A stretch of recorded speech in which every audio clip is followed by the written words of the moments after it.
Hey guys, welcome back to Bibliophile Reads. I'm Courtney, and today you're joining me for another fun tech video. If you are a returning viewer, welcome back. Appreciate you coming to check it out. If you are a new viewer, check out my other content to see if it's something you like, and feel free to subscribe. I'm just a small YouTube channel. I do bookish things and some tech things, and just enjoy creating a fun space for everybody. So today I am comparing the iPad mini with the Kindle Paperwhite. I have both, obviously, and I wanted to do this quick comparison because I feel like in a market where now we have some color e-readers, people need to decide what they want to do, what's the most bang for the buck. So I want to show you guys sort of the difference and what would be a good fit for you. I am deep into the Apple ecosystem, so I'm always gonna love the iPad mini, but I'm also in the Amazon ecosystem and have several Kindles. If you haven't been to my channel before, you haven't checked it out, go check some of my Kindle videos out. I've got like all my Kindles. I've got the Kindle Oasis versus the Paperwhite. I've got the Kindle Scribe review, all sorts of things. And then keep checking back because I am going to soon pick up the Kobo Libra color and I want to review that for you. So just keep checking back. Okay, so let's start off with some basics of the visuals and I'll go into like explicit specs. This is not a tech review. This is just like a user experience review. So first we have the Kindle Paperwhite, and I'm using the Kindle Paperwhite with this comparison because it's probably the most like size of the iPad mini, but we have this flush screen, right? And it is 6.8 inches diagonally. It is an e-ink reader, so you're not getting any color. I do not have ads on my Kindle, and so you can see with the book that I'm reading when it goes on lock. If you choose to buy it without the ads, then you're going to get, or with ads, excuse me, then you're gonna get just ads when you close your screen. It's not a big deal. However, when I got my first Kobo and I could see the book that I was reading, it changed my world, and now anytime I get an e-reader, I have to see the book. So Kindles right now are $139, and that is for the Kindle Paperwhite most recent edition. And the thing I like about Kindle is obviously it's just for reading your books, right? You're only going to read on this device. You pick it up for one purpose. There are different variations of the Kindle. Again, this is the Kindle Paperwhite. I have the Oasis that just discontinued that. There's the Kindle Scribe, there's the Kindle Basic, and all of them do the same thing, right? You're able to connect directly with the Amazon book sort of hub to pick the books that you want to read. You can be a part of Kindle Unlimited to get some free books, and it's all right there for you. For me, I've had Kindles since probably about 2012, and I originally was not much of an e-reader. I would get the Kindle Fires for like as a tablet, and I was really diehard about having books. Now I'm more centered around e-reading because I just don't have space for all the books that I want to read. However, I do sometimes still buy books, so let's not pretend like I don't. So this Kindle can have 8 gigabytes of storage, which is a ton of storage. Like literally, you can hold so many books on this. I probably have less than 1,000 books right now on this, and it's perfectly fine. There's no real lag. You scroll up, you see your books, it's in black and white, and you move on. As you finish your books, you get a little banner that says you've read the book, like right there. And it's just a great overall experience. I'll show you as you open up a book. I'm currently reading Same Time Next Summer by Annabelle Moynihan. So as you open up the book, you have your text. It looks like you're reading paper. When you're in the sun, you don't get that reflective light, which is great. And then you have ways to adjust it and make it your own. You can drop down your menu up top, go to the A buttons, change your layout, your font. As I get older, the bigger I need the font. So if you wanted to, you can make your font as big as you needed it to be. This is a size 14, right? So if you need it that big, you can do that. I don't need it that big. I usually stick with like a 10. There we go. You can also change the font. And I also found out recently you can download fonts onto your Kindle. You just have to pick the font that you want, plug in your Kindle with your USB-C drive to your computer, and you can download that. And then you can just set some minor things. Like if you want to see the time left in your chapter for progress, you can show the clock while you're reading. You can identify names of other books mentioned in the book. You can have page turn, animation. So you have all of these little settings that you can do to make your reading experience better. I just turned on the page read or the page turn animation, and it just kind of makes it flip a little bit versus just like a tap. As I get to my home screen, I have a list of the books that are in my library, and then you have books that are recommended to you, which is great. I do have Kindle Unlimited, so I also have books that I might like on Kindle Unlimited, but also has just books in the bookshop that I might like based on books that I purchased on Amazon or that I purchased on the Kindle.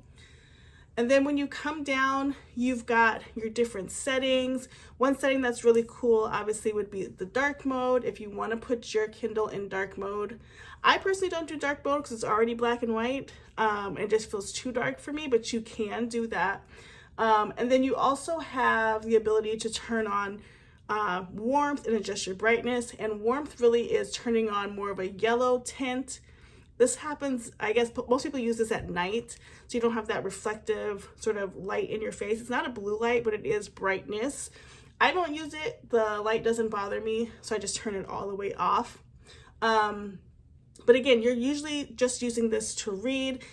The good thing about the Kindle is it has amazing battery life. I'm just looking at some stats. You get up to 10 weeks of battery life, and no lie, you really do. Now, obviously, if you're reading it, you have a lot, you're charging it maybe once a week or once every 2 weeks, something like that.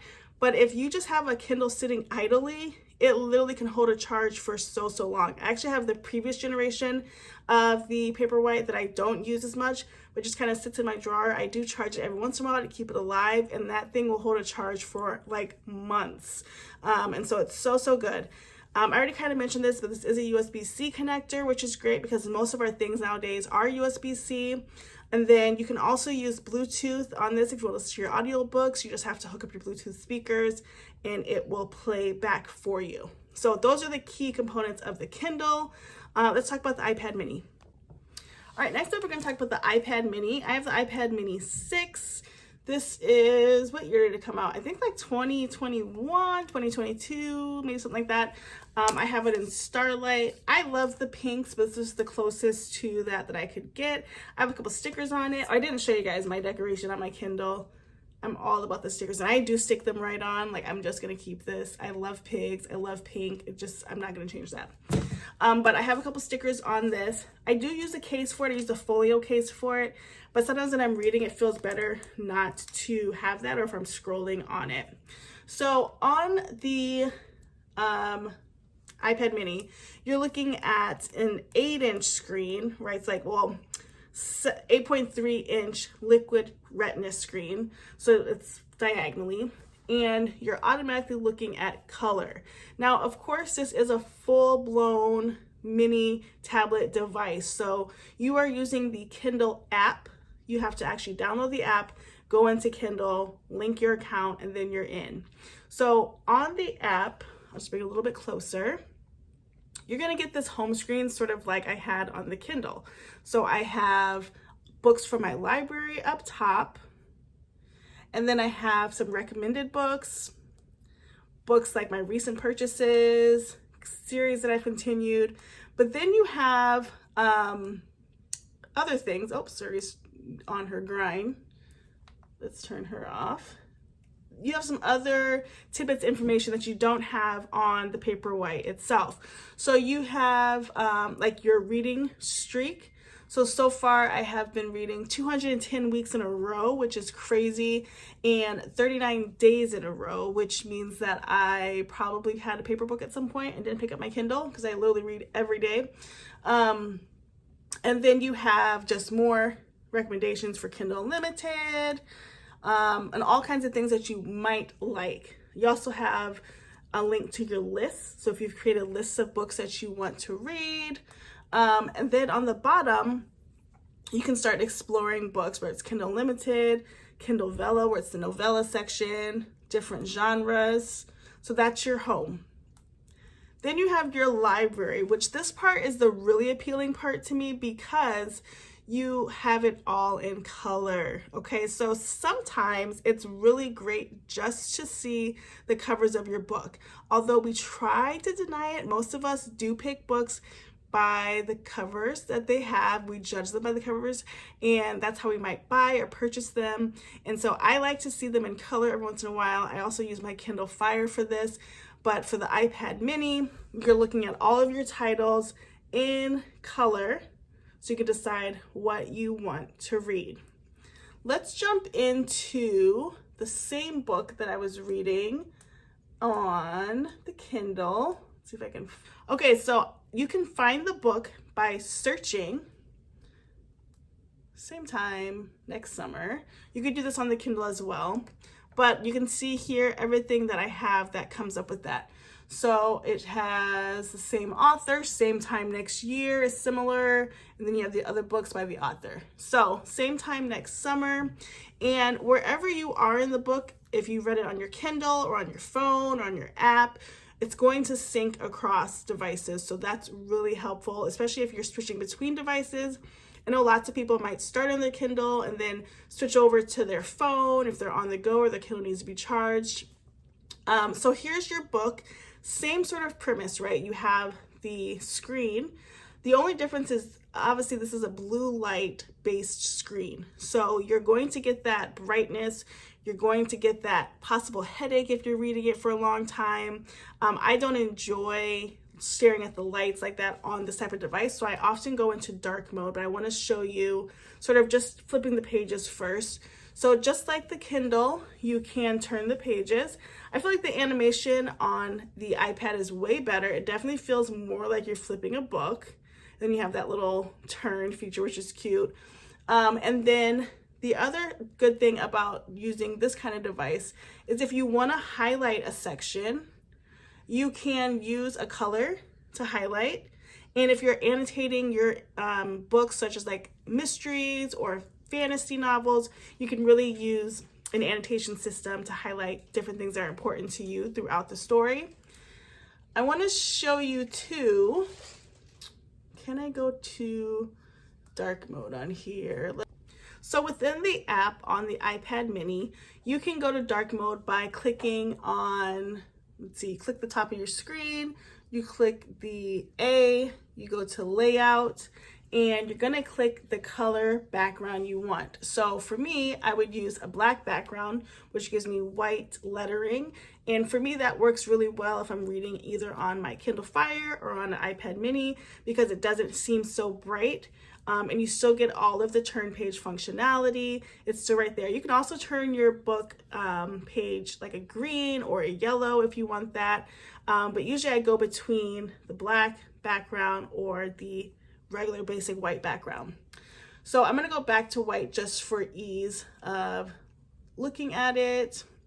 Okay, so then in your settings, it's very similar to the Kindle, in which you can change your font, you can change the size by sort of scrolling through the size options, making it bigger or smaller.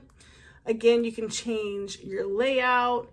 You have things like continuous scrolling. Do you want the spacing to look different?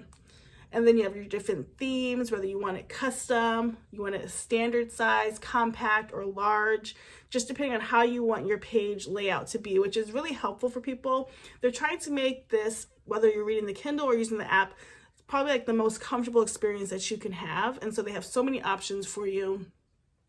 And then when you look at more, you're back to setting your reading progress, showing the clock, doing the page turn animation. So again, most of the same settings that the Kindle has.